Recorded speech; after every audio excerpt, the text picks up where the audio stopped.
So I'm James Kahkoska. I'm the CTO for NetAlly, and I'm going to go into a CyberScope demonstration.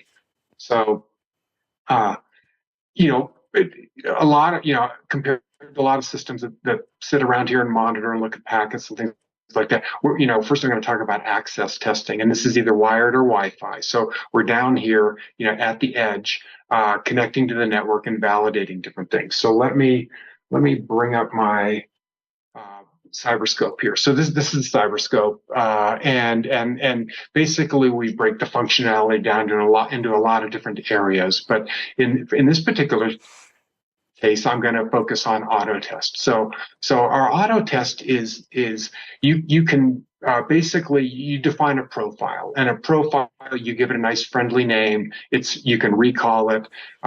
You can one button start.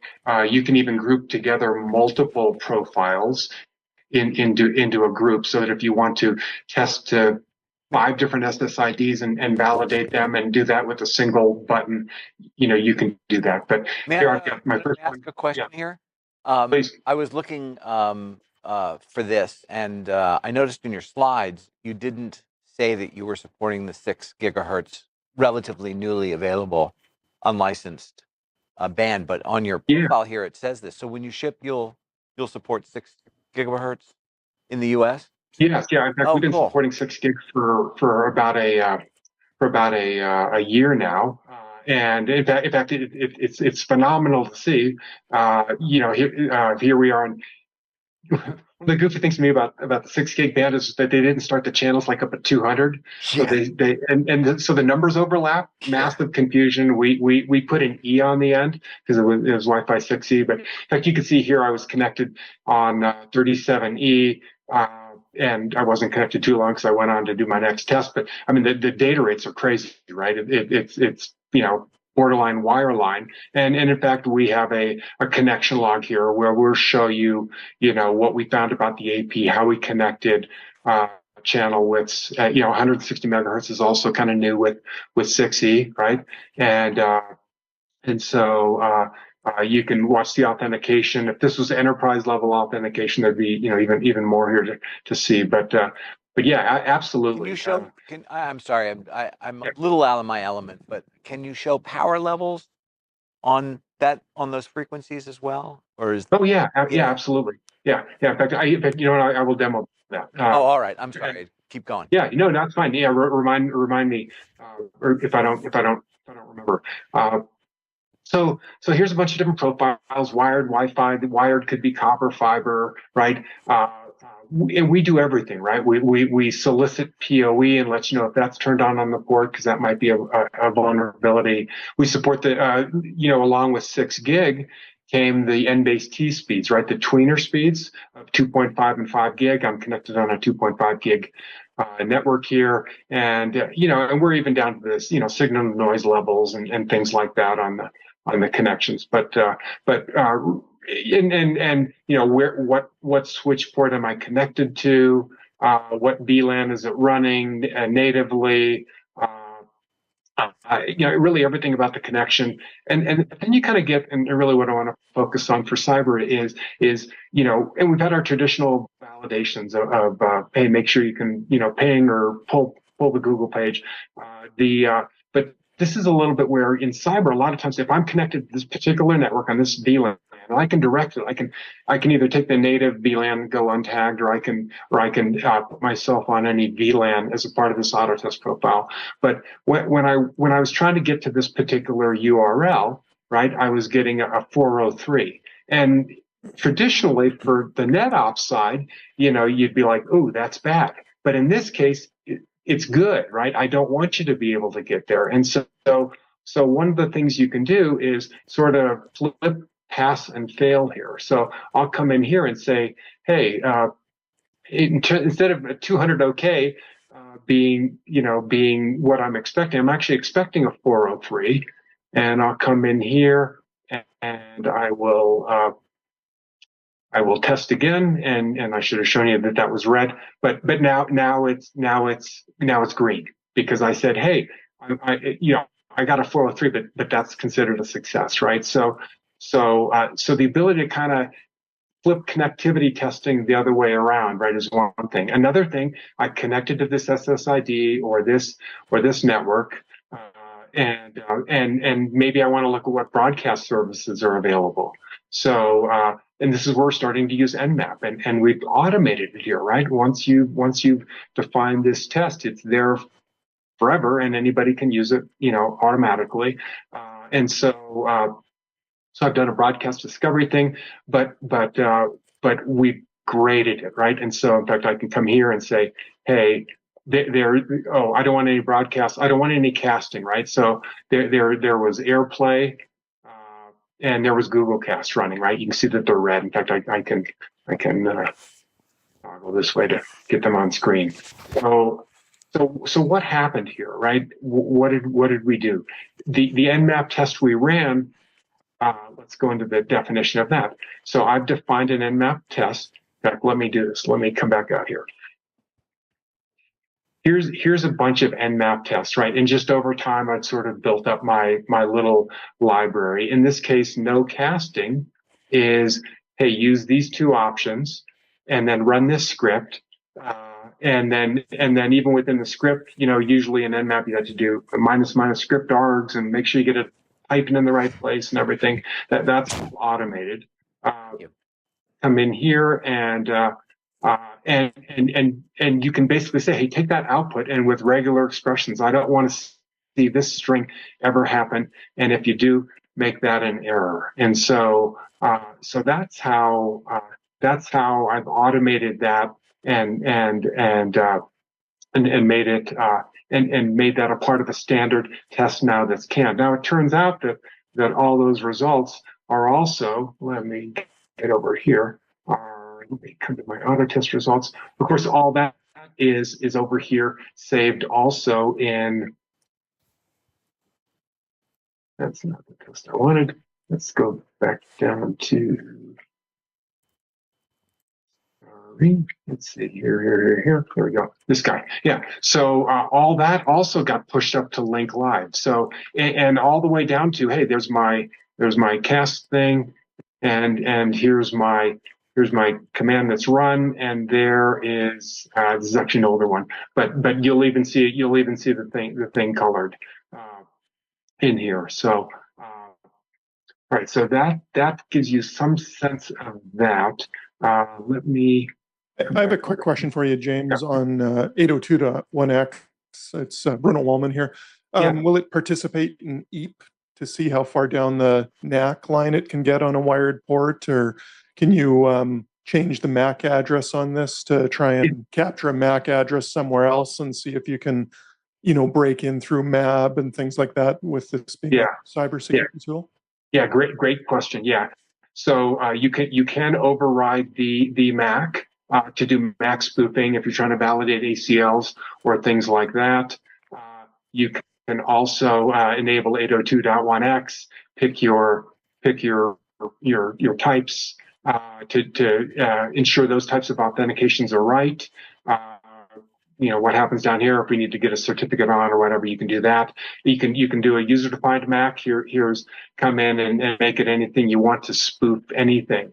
And so a lot of ability to spoof and validate authentication, all the advanced authentications. In fact, since I need to get on to discovery, if you look at Wi-Fi, another, kind of what's in flux right now is WPA3, right? And so we support all that. And kind of what's interesting to see is how WPA3, which is mandatory in the 6 gig band, how people are deploying that in the 5 gig band. But you can come in here and basically say, hey, I was able to, connect to this network using WPA, whatever, and validate that. So that all happens automatically. So let me do this since I'm trying to mind my time. So that's AutoTest, and that's kind of about just canning up.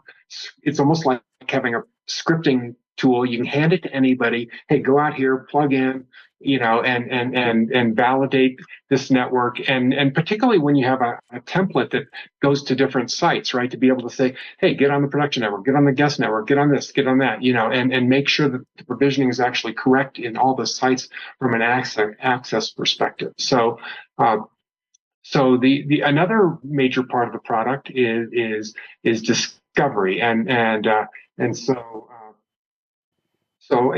of course we have all the things you would expect here, right? We have, we do SNMP stuff. We know about all the VLANs. We know about all the interfaces, who's up, down, how they're being used, what devices are connected to them, and all that, right? A lot of understanding there, but kind of from a cyber standpoint, come back out here. I can be going through here and let's take a look at this. Here's a printer, right?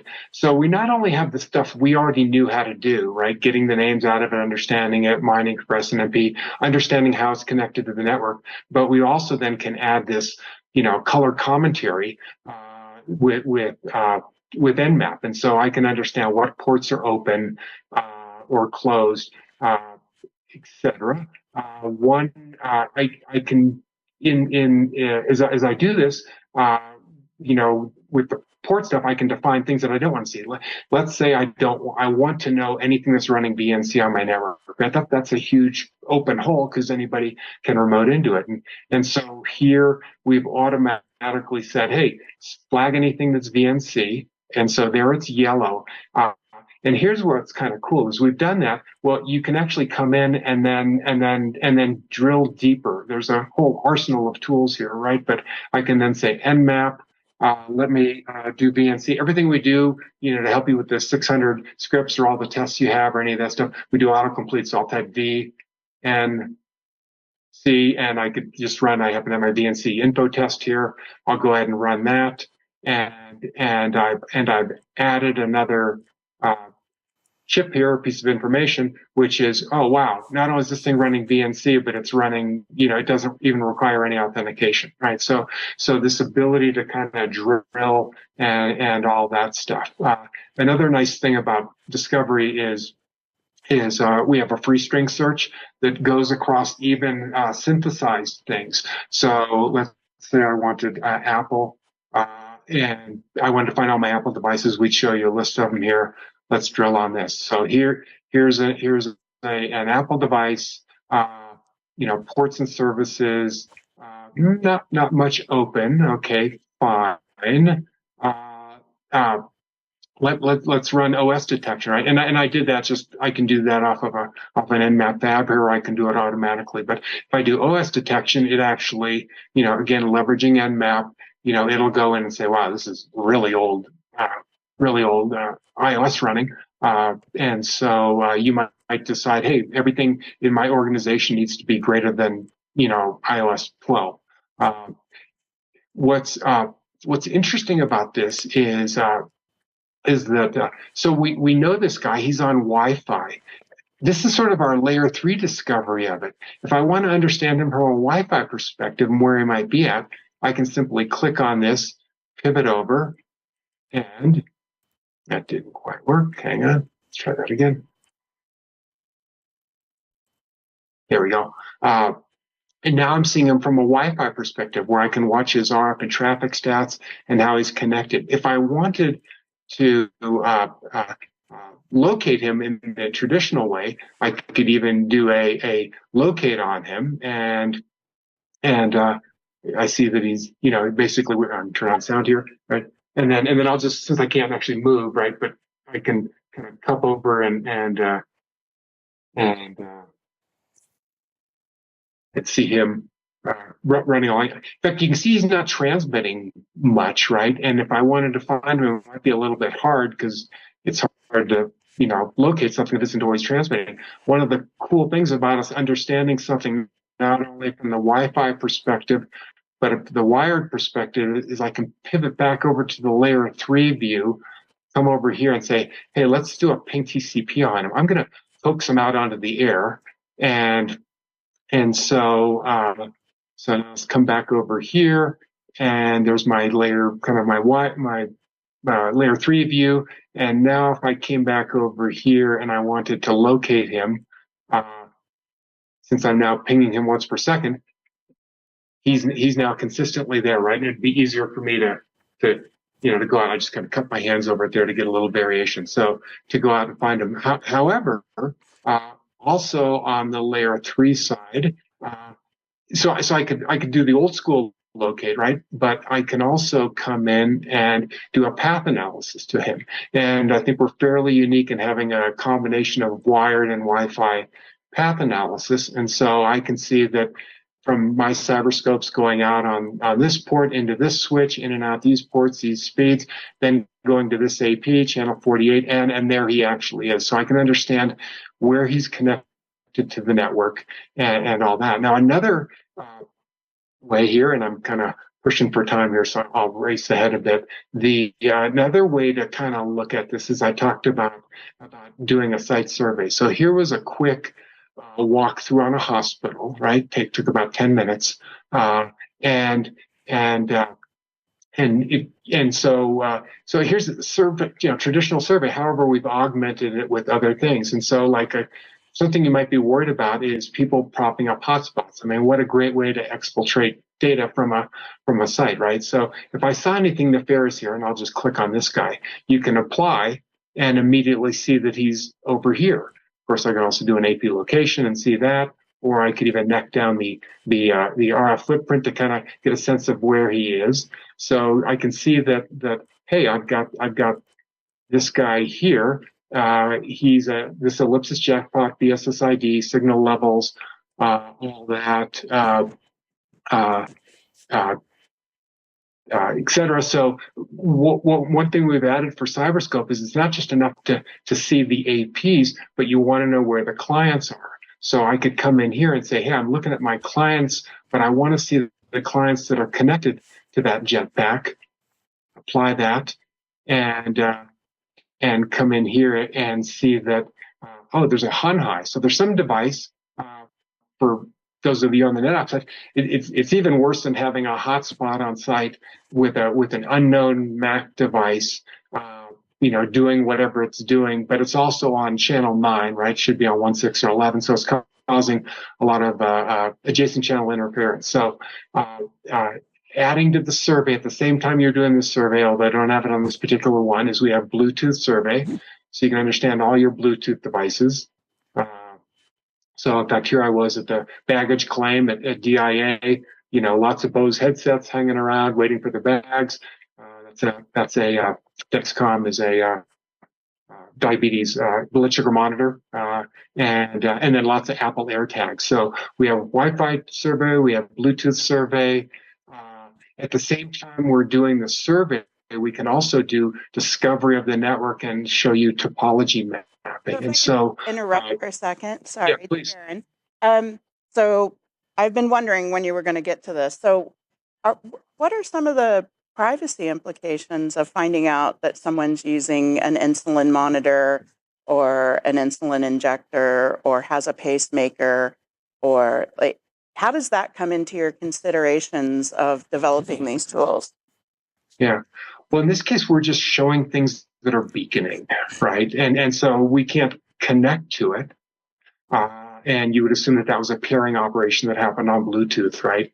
And so we're just telling you stuff that literally is in the air. This right. is all just... Right. So I get that, but you're recording it as well and logging it, right? Yes. So you're maintaining what, if I look to the other side of security, the privacy side, you have collected data. And I get in an employment situation, there may not be an expectation of privacy for those sorts of things, but I would guess the general population has no idea that they're broadcasting those things in a way that their coworkers could find out about. So how are you handling this extremely sensitive data? How are you protecting this extremely sensitive data that's being collected? Yeah. Well, so we've done everything we can to secure our cloud service. You can run it as privately, or you can only look at it just at the handheld. I mean, a lot of times in an organization, it's really like in a data center. We don't want any Bluetooth, we don't want any Wi-Fi, right? And so some of it's just looking for the absence of it. But given that it's in the air, and you could probably gather this with a laptop or any number of apps. or things like that. You know, you to be honest with you, in your phone, you might be able to swipe down and just see the Bluetooth things that are there that you can connect to because they are beaconing. So okay. The other thing so now it's Bluetooth. Are there other sort of not directly connected to the network? So again, I could have my personal phone someplace and it's not connected to the network. What are the other sort of what other types of beacons technology could you scan? So Bluetooth, like NFC if you were close enough, RFID if you were close enough. So we don't have NFC or RFID in the product. We do, however, on Bluetooth, we do have, we added that, and as a part of our Wi-Fi analysis. Let's see if I can find something meaningful here. Let me just get to my Wi-Fi guys. Let's try this, and then let's do an analysis. One of the things we added with the CyberScope is Bluetooth, right? And so the same screens, so I can get it on the product, right? It's amazing to me how much Bluetooth is out there. I mean, I continue to be stunned at how come over the Wi-Fi app in just very normal settings, there's just tons of Bluetooth running, and so same information here and there. But at this point, we're doing Wi-Fi. What I was going to show you, sorry, to your question was probing clients. So, and that's a great question, right? That you walk into a site, when the minute you're not connected to your network, your phone is probing, right? And you can see that, and in a lot of cases, we can even see what you're probing for, right? And so now the saving grace of probing is that typically the Macs, like on modern phones, are randomized. So while they're probing, they randomize the Macs, so there's no traceability there. But yeah, so we show connected devices. We show probing devices, we show Bluetooth devices, and that's kind of how we cover the RF space, 2.4, 5, and 6 gig bands. Thanks. All right, and so I see I'm down to the last 5 minutes. I'll end with the topology. So you can go out to a site.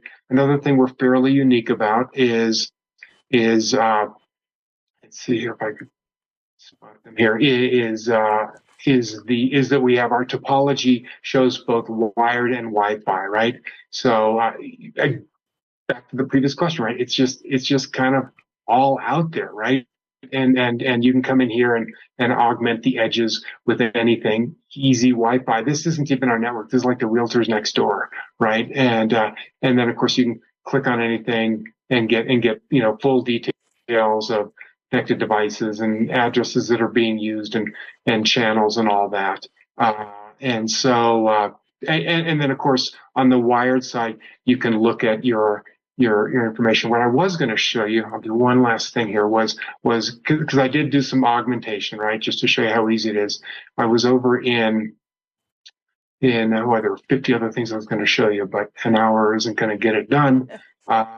In Discovery, so I've done my Discovery, my little home network, and identified certain things.